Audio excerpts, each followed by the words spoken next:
Hey guys, so I just thought I'd do another little get ready with me like I did the other week while I'm just doing my makeup for work.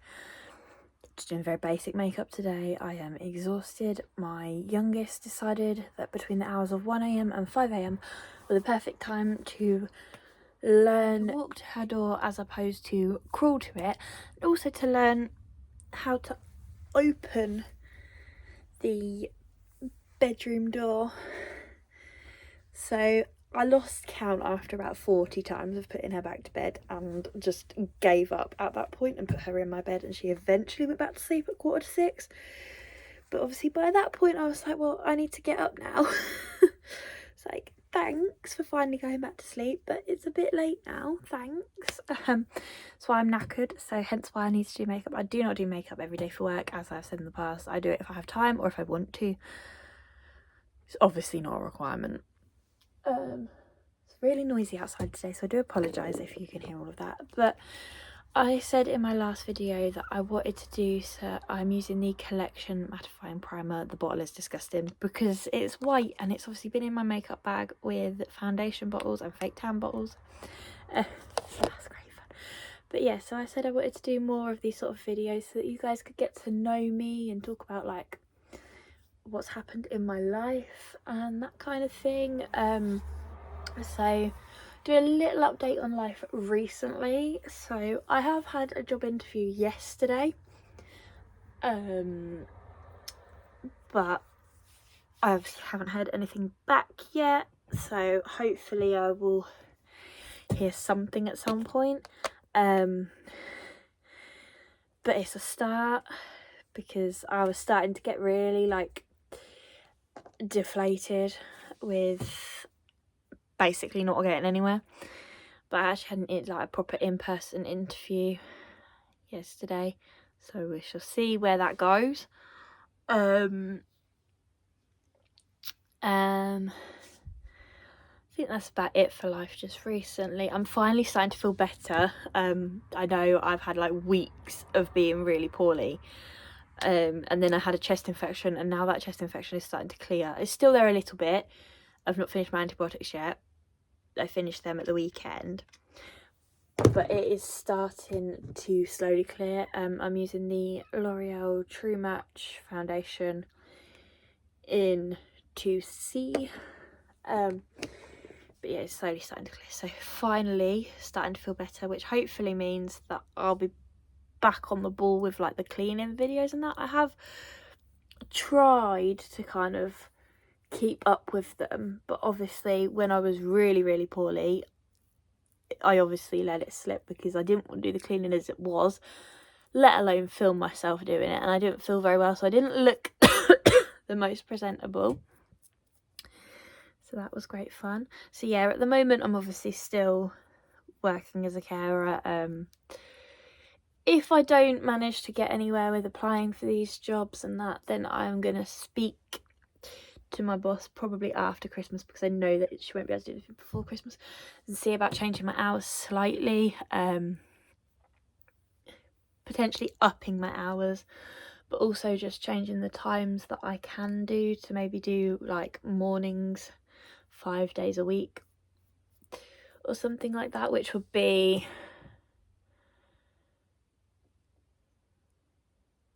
I'm just trying to work out how many hours it would be. 27, I think, 27 and a half, something like that. So obviously I know that I can't do anything before Christmas. I can obviously offer to pick up shifts, but also just to change my times to mornings, just because that would also be better anyway, or even just to change to doing like 3 full days a week and get them out of the way, and then I've got the rest of the week kind of thing. So whether I change to doing like still do the same days but just do them as full days, because I do need to up my hours at some point, because at the minute obviously I do 1 full day, which I would keep the same probably, and then 2 halves, which at the minute is working, but it's not a like permanent solution. And then, so yeah, so let's get into the topic of what that's just like a little like life update. The actual topic that I was going to talk about is, so being like a young mum, and why I class myself as a young mum, and why I specify it in like almost all of my videos and things like that. So I am 24 and my children are 5, nearly 6, 2.5, nearly 3 and 1. I was 18 when I fell pregnant and had my first baby, so I was a teenage mum. So, and I feel like that's very important to mention because it kind of like helps me explain like why my parenting styles may change over time, because I'm still learning as well as having kids. Like, he wasn't planned, but I wouldn't change it for the world. I was actually on the pill when he was conceived, so definitely wasn't planned. But I wouldn't change him for the world. My mum did not react the best when she found out I was pregnant with him. I'd moved out and in with my partner about a month before we found out I was pregnant, and we found out I was pregnant literally the day before we'd been together a year. So it moved quite quickly. Obviously we're still together now, we've been together over 7 years now. I have 3 kids together, so obviously we're doing something right, kind of thing. I'm just using the Poundland Let Loose powder, just for under my eyes. But yeah, so obviously she wasn't best impressed. My dad wasn't best pleased, but he was like, it's done now, what can I do about it, kind of thing. His family were fine with it because two out of 3 of his sisters actually had teen pregnancies, so his family have obviously been through it before. We were also living with his mum at the time. Now, there's multiple reasons that I moved in with him when I did. Some of them I won't get into, but the main one being where I lived with my mum was in the middle of nowhere, and I'd just finished sixth form. Because it was in the middle of nowhere, it meant that getting a job was really hard, because being able to get to a job on time would be really hard, because my mum wasn't willing to drive me to workplaces, and there was only one bus a day to the main town near the village. So it just wouldn't have worked, because obviously I needed to get a job to be able to save money to then be able to learn to drive. I still haven't learned to drive because obviously I've had babies, but that is my goal for the new year, is to be able to drive by next Christmas, which I think is doable because that gives me like over a year from now. But yeah, that's the main reason. That's one of the reasons that I moved in with him. Some of them I won't go into because that's quite personal, like family stuff. But yeah, so even though I was young, when I was pregnant with him, I had an overall positive pregnancy experience. There was nothing really that happened within my pregnancy until I went into labour. So trigger warning here, there are mentions of like non-consensual procedures being done during labour and basically medical neglect and things. So just to warn you. Now, don't get me wrong, I have had positive labour as well. This is just my experience with my first baby, and I don't know if it's because I was young, they were trying to fob me off. It could have been because it was COVID as well, because he was born in May 2020, which, as you all know, the UK was in full-blown lockdown for most of 2020. The bronzer that I'm using is the Collection Bronze Glow in Terracotta. So yeah, so obviously I went into labour. I'd had like what they call latent labour, which is where like your body's contracting but not doing anything.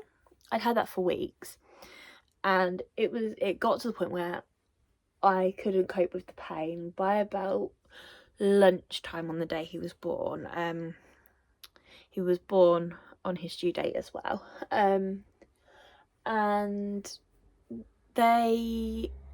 but I'd been up at the hospital the night before because I was like, look, I've been having contractions for 2 weeks, nothing's happening, just worried something's not right. Basically fobbed us off and said, oh, you'll probably have them in the next 24 hours then. Go home, sleep. We'll see you when you go into proper labour. That's literally pretty much all they said. They did examine me. I was 2 centimetres dilated. They were like, that's not full-blown labour, off you go. Kind of thing. So it was like, by the time I was having these contractions, this was my first baby, I was a teenager. Like, I was only 18. I'd obviously never experienced. So I was kind of like, well, there's not really much point me going back up to the hospital again just to be sent back home. So I was just sort of powered through it. I hadn't eaten much that day because I was just in too much pain to eat, and my partner was like, you really do need to make sure you're eating. And I was like, yeah, I'll eat something in a minute, kind of thing. Like, I was like, yeah, I'll eat. Didn't. And then sort of obviously I was living with my mother-in-law at this point in time, so she went off to bed about 9 o'clock at night. He ended up ordering us takeaway before this point, and I was like, yeah, I'll try and eat it. Got a little bit down me and then threw up. And then I was like, well, I saw something say if it's not real labour, a bath will slow it down. So I was like, I'm gonna go for a bath. Went for a bath. Did not do anything, did not help at all. But I rang the hospital at this point, and they were like, yeah, but it's your first baby, it's still early. Like, I could still talk through contractions and everything, which seems to be a reoccurring theme with my labours, is I can talk with you and laugh with you until I'm pushing. Like, the theory of once you can't talk through contractions is when you need to go to hospital doesn't work for me because I progress so quickly. And they were like, oh, give it a couple of hours. If you're still having pains by sort of like 10 o'clock tonight, because this was about 9 o'clock, if you're still having pains in an hour, call us back again. So, right, okay. And then I was like, oh, maybe I'm just constipated. I haven't been to the toilet all day. I was like, I haven't been like since like 2 days ago or something like that, because pregnancy does make you constipated. So maybe I'm just constipated. So I was like, right, let me go try and go to the bathroom. This must have been at about 10:30. And then I was like, I can't go, like, at all. I was like, I feel a bulge, like, there, and it was my waters bulging. Didn't know that at this point. Rang the midwife in a panic, was like, I can feel, like, a squishy lump. And they were like, right, okay. And they were like, right, you need to call an ambulance. And so my other half did that. I was busy rocking back and forth on all fours. Ambulance comes along. Obviously my partner couldn't come in the ambulance with me because it was COVID. He had to go in the car and meet me in the room. As he sat down in the chairs, I started pushing and my waters just exploded everywhere. My pushing time is put down at only 15 minutes, but after about 3 or 4 pushes, they went, right, we're going to cut you. And I'd said no. They made me lay on my back, which I said I didn't want to do. I wanted to be on all fours. They were like, no, you've got to lay on your back. It's the first baby, you have to lay on your back. Which you don't. Do not let them tell you have to. You do not. And they were like, right, we're going to cut you. I was like, I've only done 3 pushes. I was like, I can feel, like, the baby coming. Like, I don't need it. And an episiotomy is something that does require consent unless it's like a life or death situation. They do actually have to ask your consent. And I told them no. and my partner tried to advocate for me, and they'd like basically shoved him off and was like, nope, get out of the way, we'll call security, get you removed. They called in extra midwives to pin me down because I was obviously trying to fight them off me whilst pushing a baby out. And they'd had a student midwife do the episiotomy and the stitching afterwards. I didn't tear, the only cut I had was from the episiotomy. So they admitted, once I was all like cleaned up and sorted, they admitted that 1, they'd cut me wrong. 2, it didn't need doing because they'd only made half, like not even half the incision, and he was out. 3, they then admitted they'd stitched me wrong and had to redo it, and then did it wrong again. And 4, when you have an episiotomy, you have to have a doctor come in as well, because obviously the cut isn't just through the outer layer of skin, they cut through muscle as well. So the doctor came in and obviously had to do like the internal stitches, and the midwives do the external ones, and they'd lost one of the needles that he'd used to stitch me, and they went, oh, I just hope he's thrown it in the bin. They didn't check, they just went, oh, I hope he's thrown it in the bin. And that's helpful. That was lovely. I had so many issues like with different things after they stitched me through a nerve, they'd stitched me too tight, they like stuff like that, and obviously that it didn't need doing anyway, so it was trauma that I like, physical and mental trauma that I didn't need, especially for my first baby, and it wasn't a pleasant experience. The eyeliner I'm going to use just sort of like here and here on my waterline and tightline. It's been so long since I've used like medical terminology, professional makeup terminology. It's just a Ted Baker liquid eyeliner. I just want to make myself look a bit more awake. I don't usually do eyeliner for work. But yeah, they were like, they obviously did all that, and they actually admitted to me that they obviously didn't need to do all this stuff, and they were like, yeah, but we needed the room quicker, and like, because we have to do a more thorough clean of the room because of COVID, we needed it like cleared before we had like anyone else ring up in labour. So that doesn't sound like something that should be my problem, to be honest. Like, that sounds more like the hospital's problem if they don't have enough facilities. Obviously things like home birth services were suspended during COVID. They weren't allowed to do home births. So, and like I say, my push-in time with him is put down to 15 minutes. My whole labour is put down at 45 minutes. It probably was slightly longer because obviously I spent time in labour at home before going into the hospital. But that's just what they have documented. And we did put a complaint into PALS. So before I get any comments of like, well, you should have complained, you should have this, we did. But like postpartum, I had like no problem. It was hard. I wanted to breastfeed him, but obviously all the like breastfeeding clinics weren't running because of COVID. So I struggled there, and I didn't end up breastfeeding him for as long as I breastfed him solely for about a week, and then I combi fed him for about 4 months, and then I stopped completely because it was just so hard, especially like with there being no support available. Like, I don't think that they actually thought about like these kind of situations when they put all the COVID rules in place.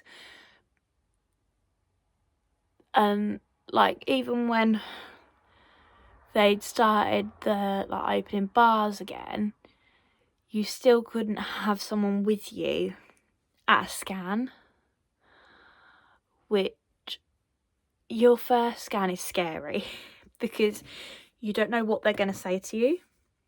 Like, it's, so in the UK, excuse me, we get routinely 2 scans, although I think they're trying to up it to 3. So you get one at 12 weeks, which is just to make sure baby's got a heartbeat, baby's growing, there's only one, all that kind of thing.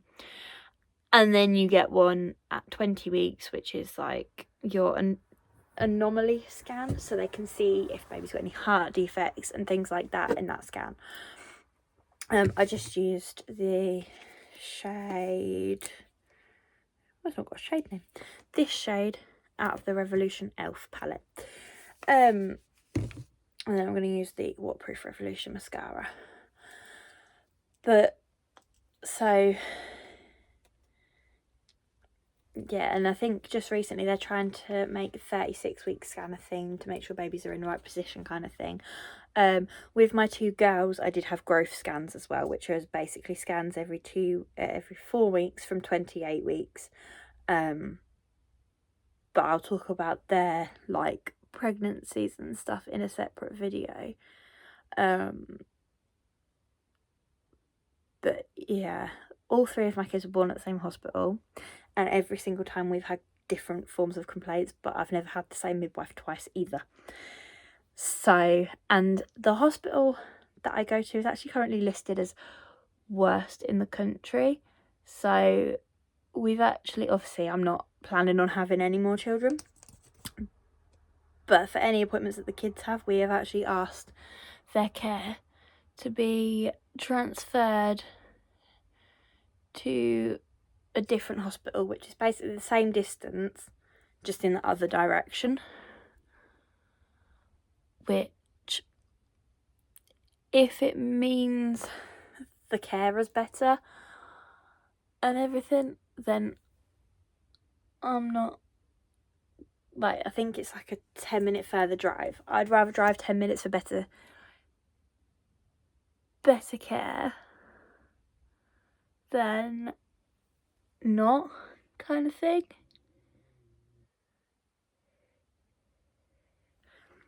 But yeah, so obviously that was a lot of issues. Like, my whole postpartum journey was fine. I had no issues with him. Like, I didn't have postpartum depression or anxiety or anything like that with him.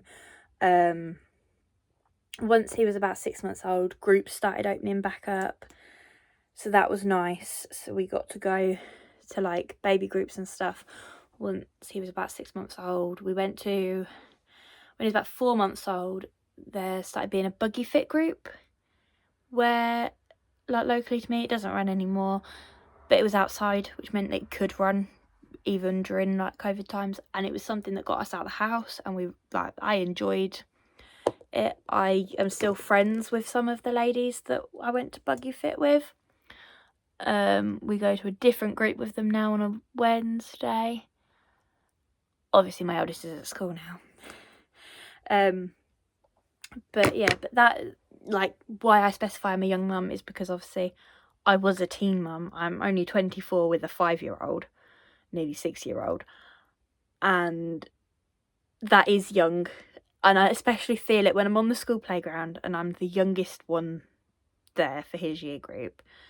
I know that probably won't be the case with the girls. I'll probably be like average sort of age, especially with Amara. I think I'll be sort of like average age, which is my youngest.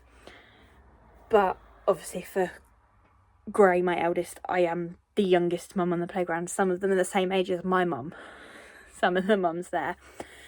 So it is definitely, like, I notice it. Like, I notice that I am the youngest there. So that is why I specify it. But also, like, there are probably so many young mums out there that are too scared to go to the groups and that kind of thing. And I thought, if I specify in my videos, like, that I am a young mum and I'm comfortable going to these groups, even though a lot of these women are a lot older than me, like the group we go to on a Wednesday, I get on so well with everyone that attends and the lady that runs it. Like, I'm friends with the lady that runs it personally. yet she's in her mid to late 30s. But we get on so well because we have 2 kids the same age and we can relate to each other with the parenting struggles we're going through. So in all honesty, if you are a young mum, I would just say, just go for it. Just go to the groups. Like, even if you're a teen mum, like I was a teen mum with Gray, I still went to the groups once they opened again. But if they hadn't have shut, I would have gone straight away. And do you know what? It did both of us the world of good to be able to get out of the house and just have that little bit of like time for us kind of thing. Because obviously I wasn't working at the time. Like, I was working up until a month before he was due, and then I didn't go back to work until he was over 1. So I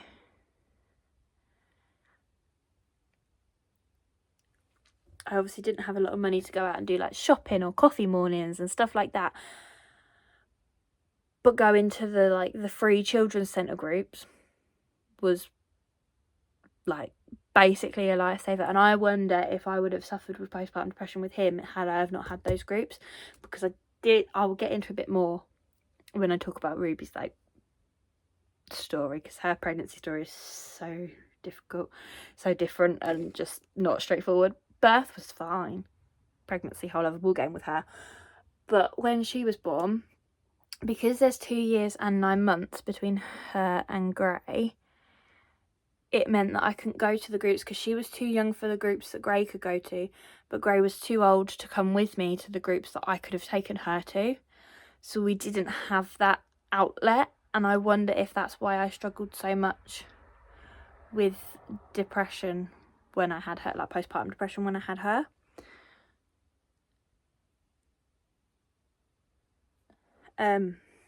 But also I don't think her pregnancy journey helped either, but like I say, I'll get into that in a different video.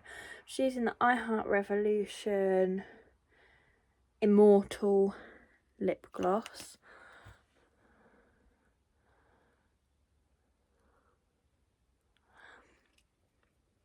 But yeah, so that was basically like, I don't even know really what I've talked about in this video. I've just kind of rambled at you about the fact that I had a baby at 18.